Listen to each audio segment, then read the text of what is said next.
Good afternoon, everyone. This is Jared Rand. Welcome to the Global Guided Meditation Call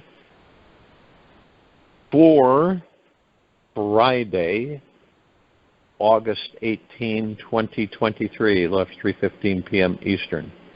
Reverse Aging Health Call tonight at around 9 p.m. Eastern. When we were babies, trust was an inherently natural part of us.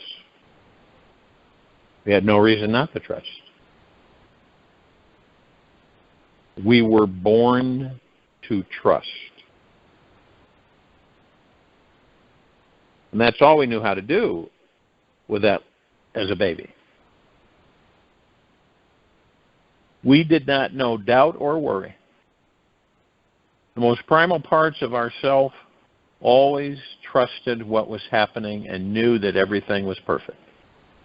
It was only when our ego mind started claiming the kingdom that we started falling prey to the illusions of worry. Most of us spend a lot of time with one area of worry. You ask yourself, right now in your life, what is the thing that you spend the most time worrying about?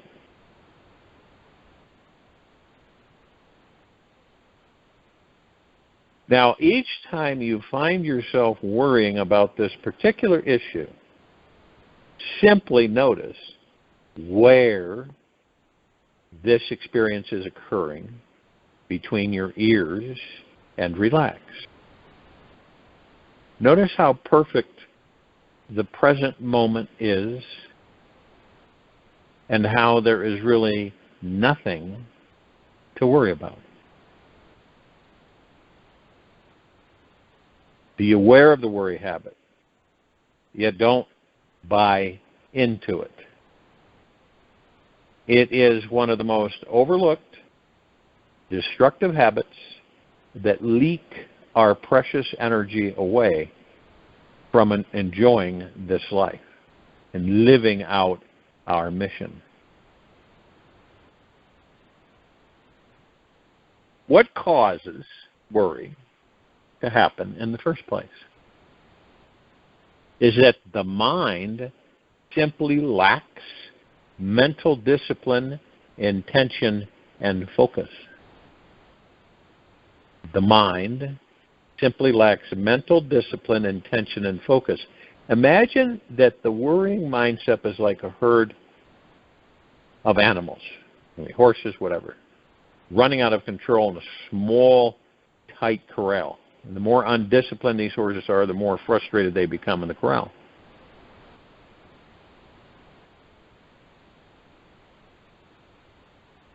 Now, the thoughts are the mind's undisciplined, so it's flailing around with all kinds of thoughts, and you choose to follow them. That's the point. So what it really does boil down to is it's our discipline of the mind, how we structure it, what we're aware of, how we view things. And if we don't have the discipline, it should be like a Tasmanian devil. You've probably seen that cartoon, Looney Tunes, Tasmanian devils.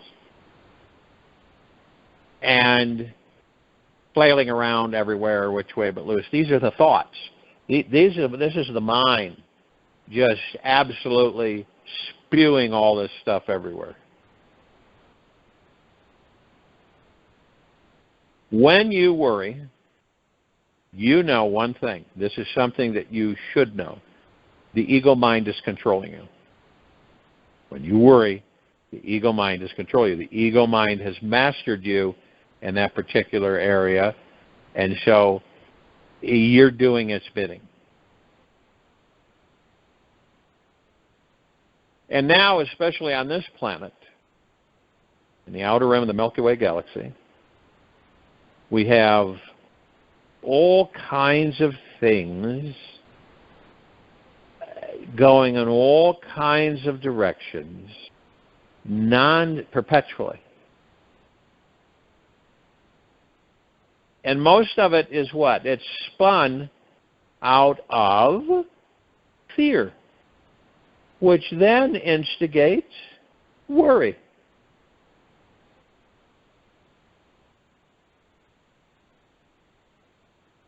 And when we choose to focus on the now, none of that has impact. None of it.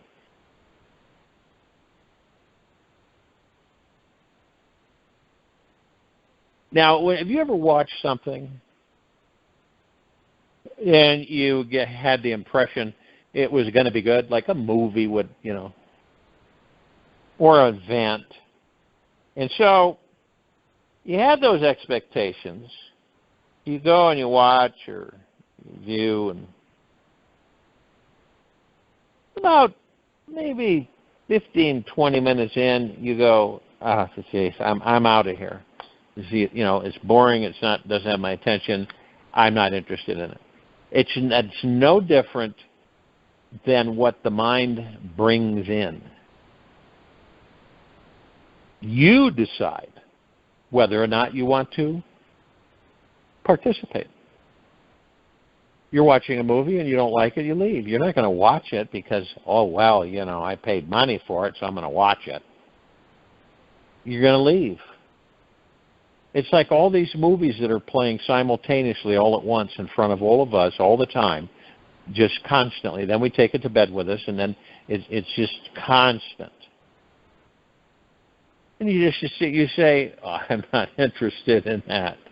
I have no interest in it.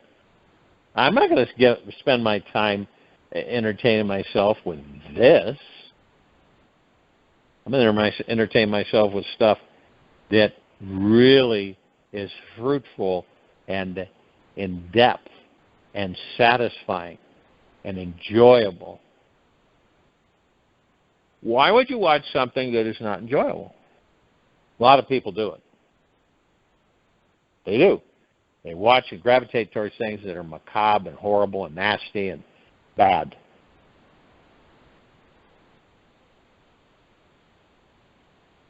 When you were a kid, did you, if you remember, because we all remember those times, certain times, when you were a kid, did you portray yourself to be a savior, a hero, saving good people against bad stuff, bad people? And you were this knight in shining armor, or knightess, however you want to put it, and you came in and you saved the day. And you would play that. Did you ever do that? Not all of us did. But some of us did. I did that as a kid. I'd play for hours in the backyard, being a superhero, saving humanity.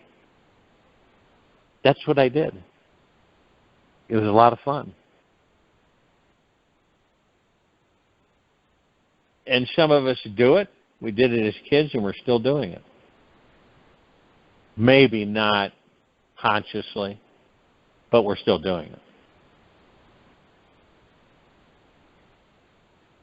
It's like you feel this, that you would like to see everyone, and this isn't wishful thinking, it's not impractical or far-fetched or all the negative, low frequencies would identify it. It's uplifting and high positive energy. Been chosen. You see the entire civilization flourish.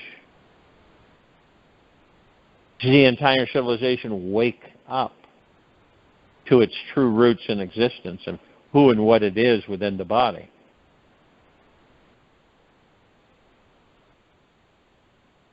Now, if all of us were that way, what do you believe would happen? Where our main direction and motivation would be to help others, what would it be like? How would we live?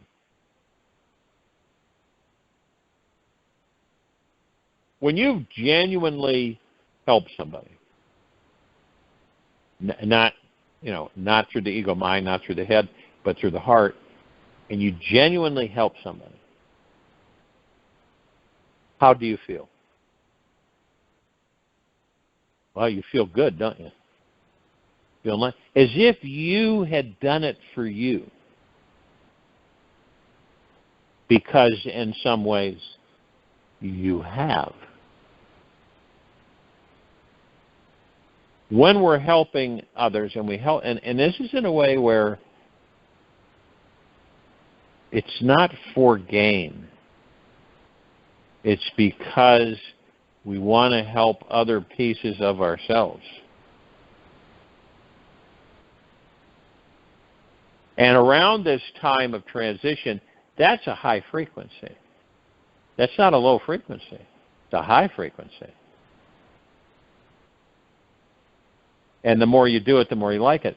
And it doesn't mean you have to spend money or anything like that. A smile, a hug, a lending ear, listening, comforting. These are all things that we all have. We just don't practice them much at all.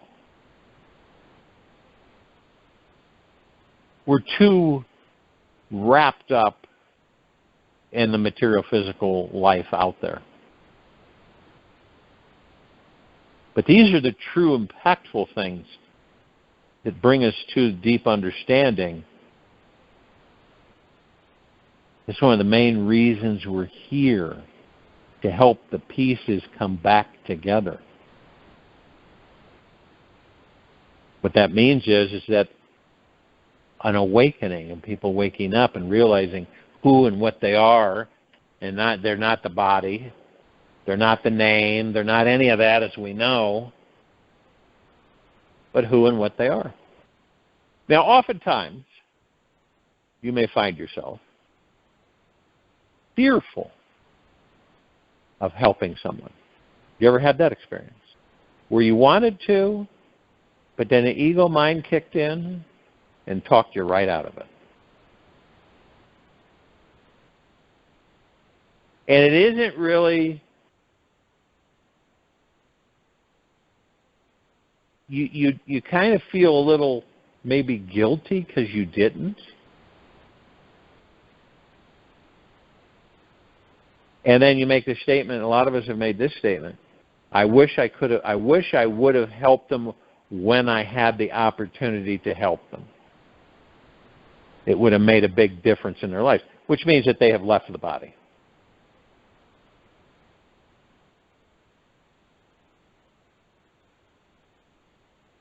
Regret, right?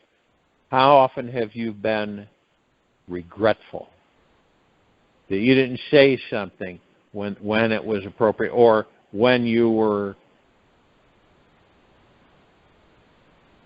given the opportunity to say or do something, and you didn't? And then later on you experienced regret.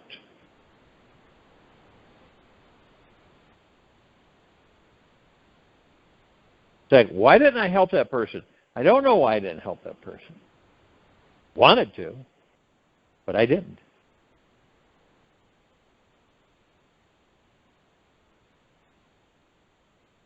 It's interesting, isn't it, when we look at things around us.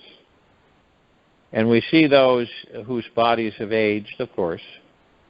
We stay in these bodies long enough in the current situation that we're going to get like them, other parts of us.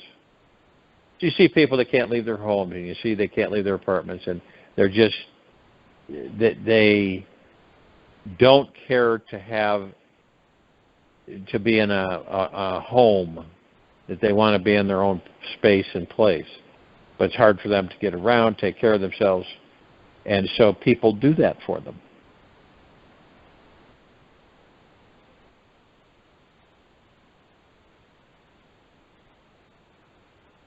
And if people are happy, when they're expressing joy and happiness, their bodies respond quite amazingly. It's when they're down, depressed, worried, stressed, that their bodies go right down the tubes. And you can tell the difference. You really can. And it's all about us as a species of intelligent life. We take the slow boat, not the fast one. We know what the fast one is. We've been on it long enough. We get on the slow boats, where we just float along, like a little trolling motor on the back end. We're just floating along, moving, okay, mind you, but not starting a fire under your feet, but moving slowly, taking in everything, every drop that you can, every avenue that you could possibly take in, you take in. The air, the sky, the animals, the insects, everything. You take it in.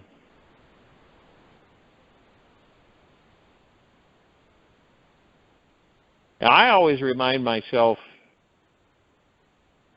when currently I do get out, which isn't much, but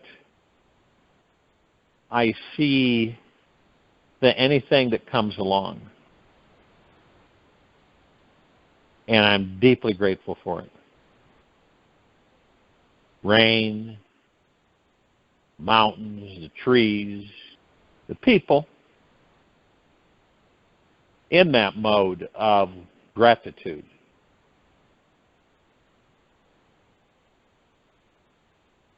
And having it come in more often.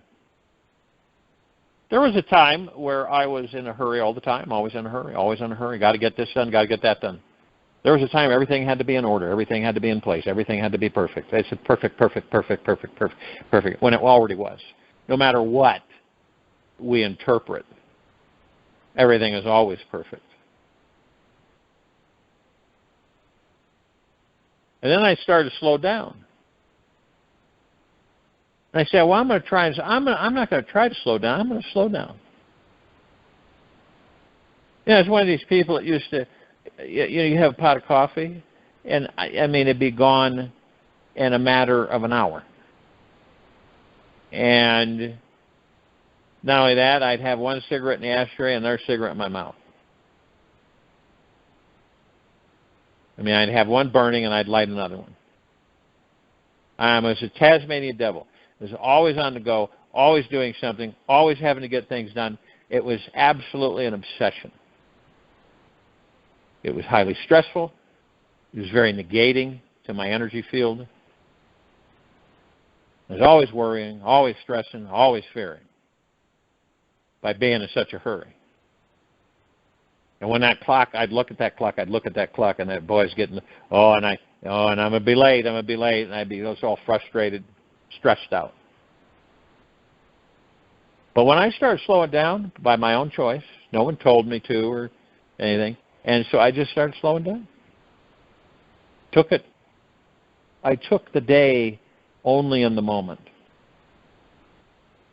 I wasn't interested in a minute from then or an hour from them or an hour, 2 hours or a day or a year. I was only interested in the now. And that's what I practice on a continual basis. Doesn't mean that you stay in the now. It means you float off here and there. You could be in the now and you can think you'd be totally focused on the now. And the next thing you know, you're off somewhere in Timbuktu, which is actually a place. And then you go, okay, I floated off, no biggie, and you come back in with your breath. You could do it while you're walking. You could do it while you're having dinner, lunch. You could do it when you're in conversation with people. I'm not kidding you. You can do it anytime, any place, anywhere. It's just a choice you make.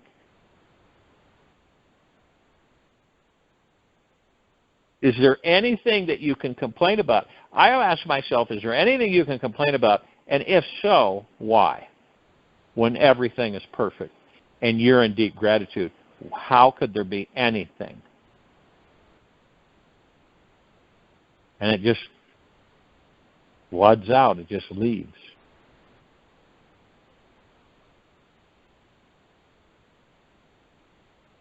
And when you understand that life is perfect exactly the way it is, no matter what's happening, no matter what's going on with you or anything else outside of you, it's perfect for you.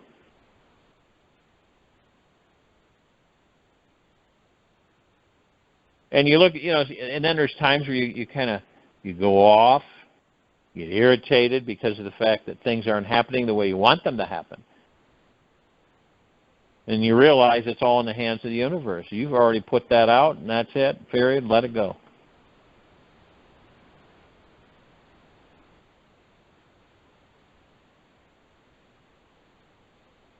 And by staying in the moment, by choice, okay, not through fear or any of that, but you just one day say, I'm just not going to be in a hurry. First you start out, a little bit at a time, little baby steps, and eventually you dive right in after a while, and you're just not in a hurry. And then when you're around people that are in a hurry, you can sense, you feel that energy that you used to have, that hecticness. You can tell that their mind is hectic and their life is hectic because that's what they make it so. They make it that way.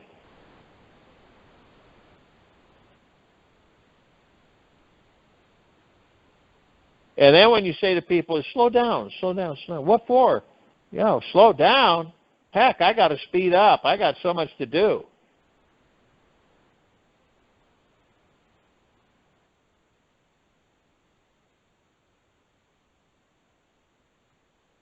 And then you have this, it's kind of a reassurance from within you that says, hey, it's cool, it's good.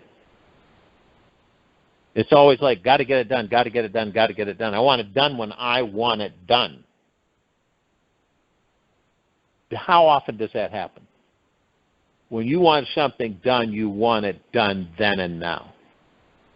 Instead of just letting it go, and it'll happen when it happens. Not a lot of people can do that. They can't. They're too trapped in that high speed, that high velocity life, where they're going so fast that they never enjoy it. When it gets to the end, they're going, I just totally burned it up. I enjoyed only a few things, and all the things I wanted to enjoy, I wasn't able to.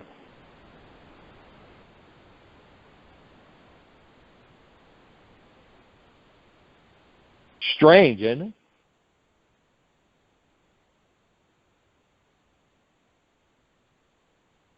When you know deep inside that everything is perfect, just as it is, your perspective changes, your outlook changes. It's not the ego mind's point of view. It is the God that you are's point of view. When we come into these bodies, we don't have a clue. I mean, literally nothing.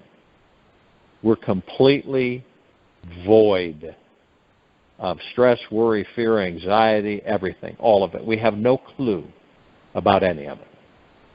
We're totally trusting. We have no doubts.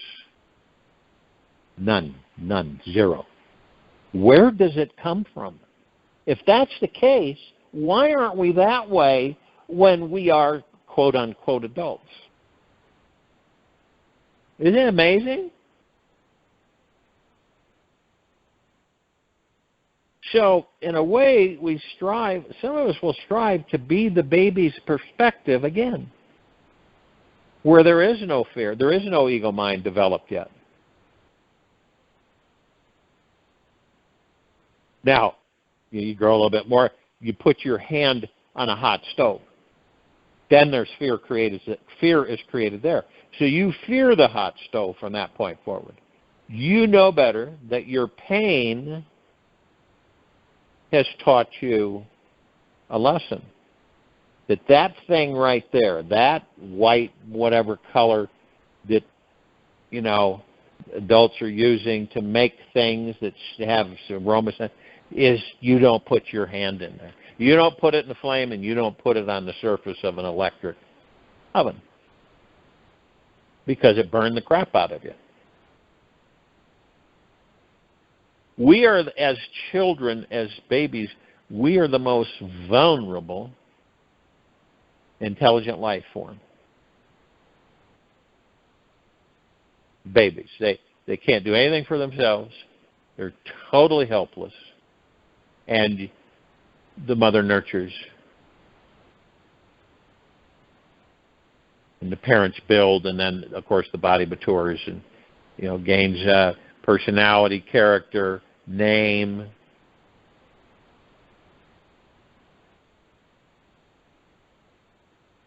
All of which was given to them by other people, not themselves.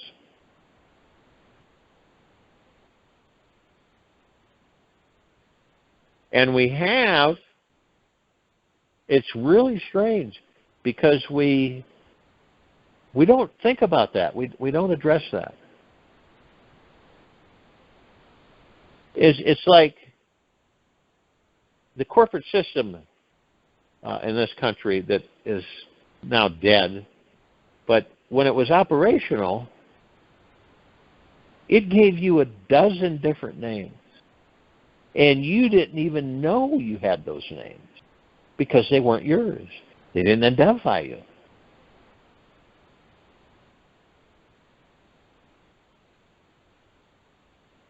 Because it isn't yours. The name you have now is not yours. It's a label. You imagine what it would be like if no one had a name? What's your name? I don't have a name. What? No, I don't have a name. What do people call you by? God. Well, then everybody's God. Exactly. God. If you want to have a name, my name is God. What's yours? Okay. I have met people that have no names. They've never had names. And it's not something that they would like to have. See, that's what's becomes so intriguing for some of us, is that when you really address that in meditation, you start to realize that none of us really, truly are the names. It's what the society, the structure, the human psyche, the society is the human psyche. It's what's been trained for us to do. You gotta give someone a name. And all different beliefs and aspects of existence do it.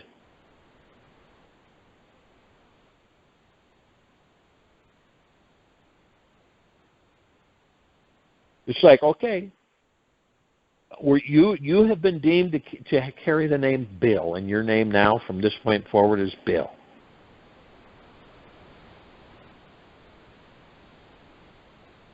It's a label, but it's a conditioning.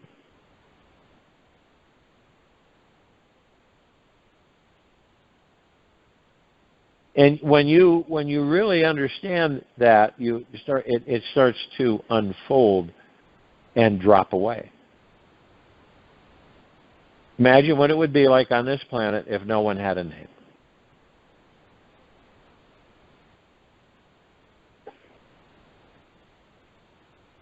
It would change a lot of things. Might sound silly to people because they're so used to having a name. When you leave the body, what's on the gravestone? The name. Okay. Now, did the name belong to you, the God, or the body? Well, did it really belong to the body, or was it just a decal pasted on the body?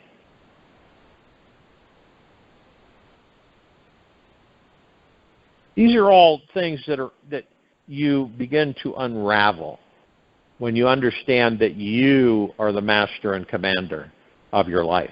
Nobody else is. You are the master and commander of your life. Now, some people fear the living crap out of that. Other people embrace it fully, and other people just totally ignore it. They have no inclination to go there.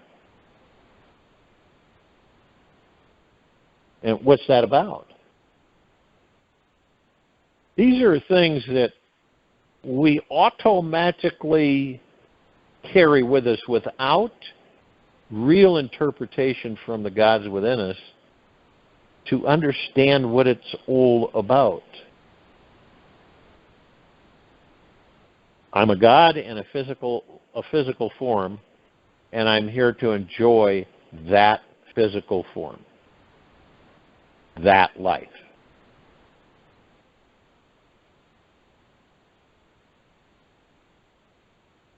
Excuse me, because as a god, I don't experience any of that. None of it. And then you begin to realize how absolutely precious these bodies are to be able to experience all of those physical, material things from the aspect of laughing, crying, anger, all of those things, happiness, joy, bliss.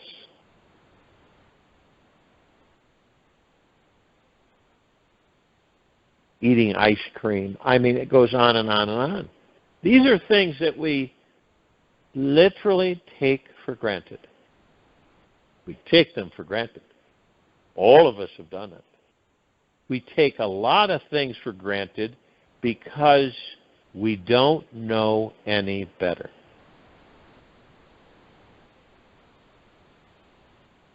It's like in this rat race, what do? When you want food, what do? You go to the grocery store, right? You don't think anything of it. You go to the grocery store. That's where the food is. You get the food. You don't have to grow it. You don't have to watch it. You don't have to protect it. It's there, all ready for you. You just go in, pick it up, take it home, eat it.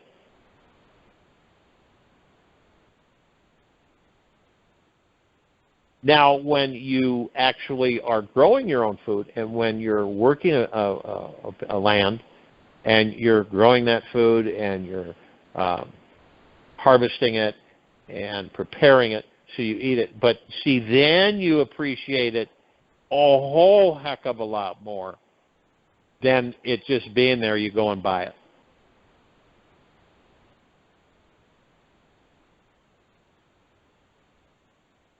You know, in India, there's epidemic of diabetes, heart disease, cancers, because they embrace the Western civilization lifestyle, which is, a lot of crap foods and restaurants and all that stuff. See, before they were very healthy people. They had gardens in their backyards. They had their own cows, which they considered sacred, and they would grow their own food, period. And they're very healthy until they take on the Western lifestyle. And then all this stuff, obesity and everything, started showing up after so many years. We've done that. We did that a long time ago as a people here in this country. We got very automated. We got automatic. We started taking everything for granted. What would you do if there were no grocery stores? Boy, I'll tell you what you would do. You'd say, man, I'll tell you what, I'll never take a grocery store for granted again. It might sound silly, but it's the example of many things. What if there were no clothing stores? What if there was no online ordering? What if there was none of that stuff? What would you do? Well, you would probably start making your own clothes or keep patching up the ones you currently have.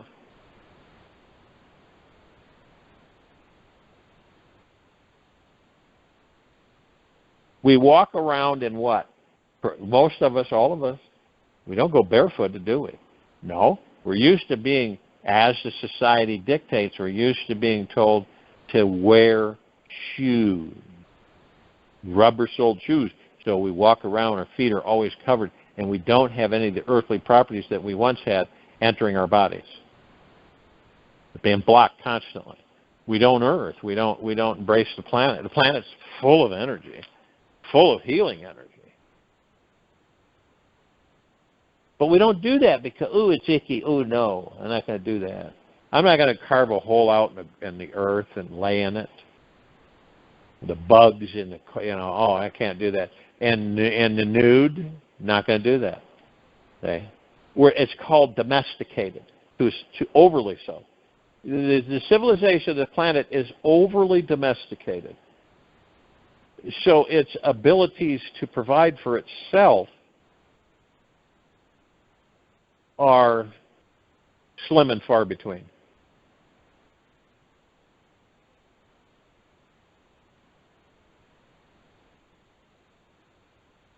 We just don't think about it.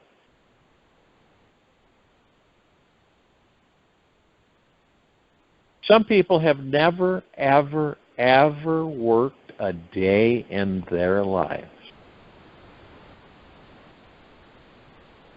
Have you ever washed a load of clothes? No. Have you ever done some dishes? No. Have you ever gardened? No. My father was wealthy, so I've just never had to work or do anything. There's people like that.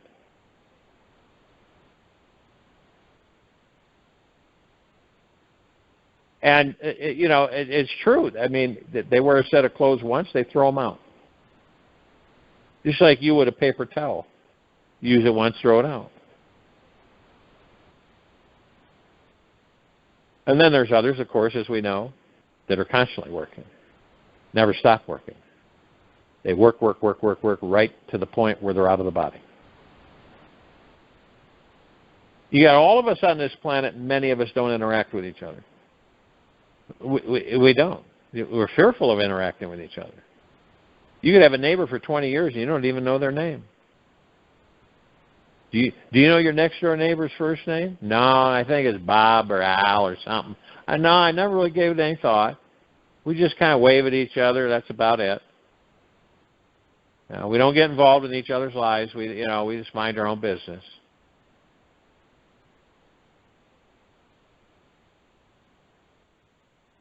And this is where things are,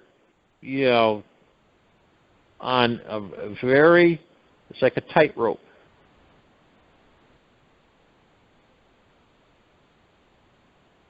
A tight rope that you walk on. Why they call it tight roping.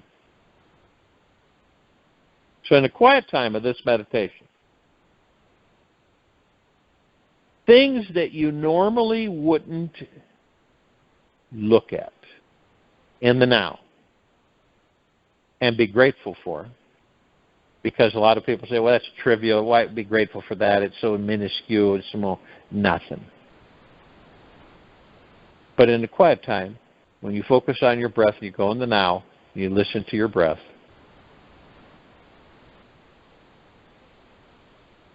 there will be endless things in that now, in that moment, that you can be tremendously grateful for.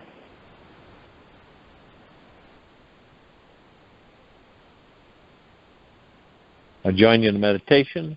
I'll return to close us out.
Take an easy and slow breath in through the nose.